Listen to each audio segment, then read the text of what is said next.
My topic is the effects of depression on African American men and the positive effects of therapy and antidepressants. Socioeconomic status, childhood experiences, and racism are among the top causes of depression in African American men. If depression goes untreated, it can lead to social isolation, projection of emotions, suicide, and death. Several literature reviews suggested that African American men encounter the most problems with seeking help for depression.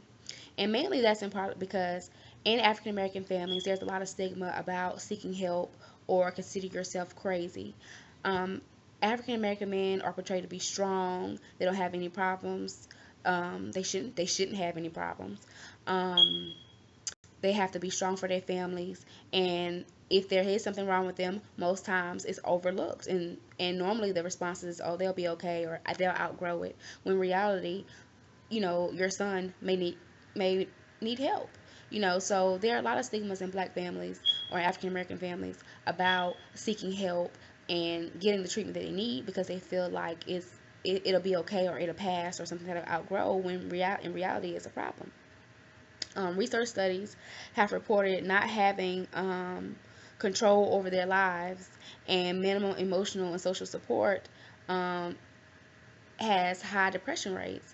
And when other people are viewing you as, oh, you're supposed to be strong, you African American men are not allowed to be weak. They can't be weak. So knowing that you can't be weak, or can't be seen in a certain type of light, can cause depression when you know you need help, and you know you need someone to talk to, and you need that emotional support that you can't get.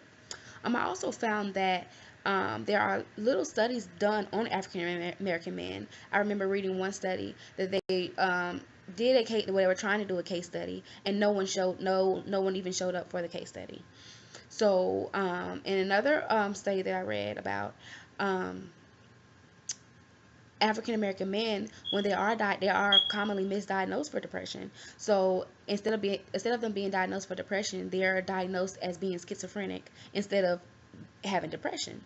So when they're diagnosed as being schizophrenic, they're given the wrong drugs, whereas Caucasian men who are diagnosed as having depression, they are given the right drugs. And even if an African American man is diagnosed with depression, he's more likely to get the antidepressant drug that causes a lot of side effects versus the serotonin reuptake inhibitor, which called antidepressant, which causes less side effects. So if you have a drug that causes more side effects, you're less likely to take it versus the drug that has less of a side effect and can potentially help you. The studies that I have read about seeing a therapist and incorporating antidepressants has helped African American males, but the problem is getting African American men into therapy and getting them comfortable with taking antidepressants. And that goes with education, and education, and environment. So that was my topic, and it was very interesting, and I enjoyed doing my literature review on it.